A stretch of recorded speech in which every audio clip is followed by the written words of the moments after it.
आप लोग तो चम्मच से खाना खाते होंगे, लेकिन ये आदमी चम्मच की मदद से जेल से भागने में कामयाब हो गया। सबसे पहले इस आदमी ने अपने खाने वाले चम्मच को अपने जूतों की मदद से खराब कर लिया। फिर उसके बाद जब यह एक नया चम्मच लेने गया तो अपने दोस्त की मदद से यह वहाँ से 2 चम्मच ले आया। फिर कुछ माचिस की तिलिया लाकर उसे एक बॉक्स में रख दिया। अब चम्मच को काटकर उसे नुकीला औजार बना दिया। फिर आग से जलाकर और मजबूत कर लिया। जिसके बाद इसने नीचे लगी जाली को खुरदना चालू कर दिया और उसमें जो मट्टी निकलती थी उसे दिन में लाकर जमीन पर फेंक देता। कुछ दिनों तक खुरदने के बाद फाइनली जाली निकलने ही वाली थी, लेकिन जाली बाहर सीमेंट से लगी थी, इसलिए उसे किसी चीज से पुश करके निकालना पड़ेगा, तब वह निकलेगी। जिसके बाद ये कारपेंट्री रूम से लोहे का टुकड़ा उठा लाता है, लेकिन जब ये उसे ला रहा था तो मेटल डिटेक्टर में पकड़ा गया, लेकिन इसने एक टुकड़ा अपने पैर में छुपा रखा था। जिसके बाद ये उसे जाली पर रखकर पैरों से पुश करने लगता है, जिससे जाली निकल जाती है। लेकिन यह अभी सही टाइम नहीं है भागने का, इसलिए ये कुछ और प्लानिंग करने लगता है। अब इसने एक न्यूज़पेपर को लेकर उसे जाली का आकार देकर उसे कलर में पेंट कर दिया। फिर उसे वही वैन पर लगा दिया। इसी तरह न्यूज़पेपर से अपने चेहरे का डमी बना लिया। फिर उस डमी को बेड पर रखकर रात में उसी वैन से निकलकर बाहर चला गया।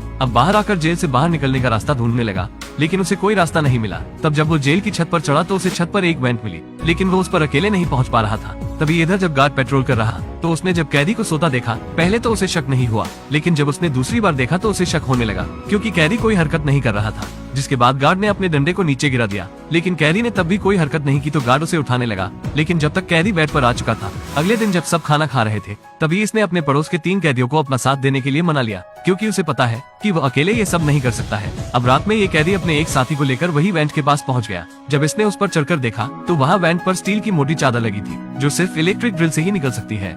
अब एक दिन जेल में कॉन्सर्ट हो रहा था, तो इसे एक टूटा हुआ पंखा दिखा, जो इसने चुपके से अपने बैग में डाल लिया। फिर जब गार्ड चेक ही कर रहे थे तो इसने इतने कॉन्फिडेंस से बैग दिखाया तो गार्ड ने बैग चेक ही नहीं किया और वो दूसरे का बैग चेक करने लगे, जिस पर उन्हें शक हो रहा था। अब कैदी ने फैन और दूसरे टूल की मदद से एक ड्रिल को बना लिया। उसके बाद वो वही वैन के पास जाकर चादर को काटने लगा तो एक गार्ड को ड्रिल की आवाज आने लगी। तो गार्ड ने दूसरे फ्लोर पर आकर देखा तो उसे कुछ नहीं मिला। ड्रिल की आवाज इतनी ज्यादा भी नहीं थी। अब 998 दिन बाद जेल से भागने के लिए सब तैयार था, लेकिन अगले दिन वार्डन खुद इस कैदी के सेल में आ गया और सेल चेक करने लगा। तभी वो उसी नकली वैन को देखने लगा, लेकिन उसे वहाँ पर कोई शक नहीं हुआ। जिसके बाद ये कहकर वहाँ से चला गया कि वो कैदी को अगले दिन दूसरे सेल में शिफ्ट कर देगा, क्योंकि उसे उस पर थोड़ा थोड़ा शक था। इसीलिए कैदी अपने सारे साथियों को आज रात को जेल से भागने को कहता है, लेकिन एक कैदी जाने के लिए राजी नहीं होता है और रोने लगता है। उसे यकीन है कि सबके सब पकड़े जाएंगे, लेकिन बाकी के 3 कैदी अपनी आजादी चुनते हैं और जेल से भागने लगते हैं। अब वो उसी वैन से निकलकर छत पर आ जाते हैं, फिर लाइट से बचकर पाइप के जरिए नीचे उतर जाते हैं। इधर गार्ड पेट्रोल कर रहा था तो वह देखता है कि सारे कैदी सो रहे होते हैं, लेकिन उसे क्या पता कि ये सिर्फ उनके डमी है।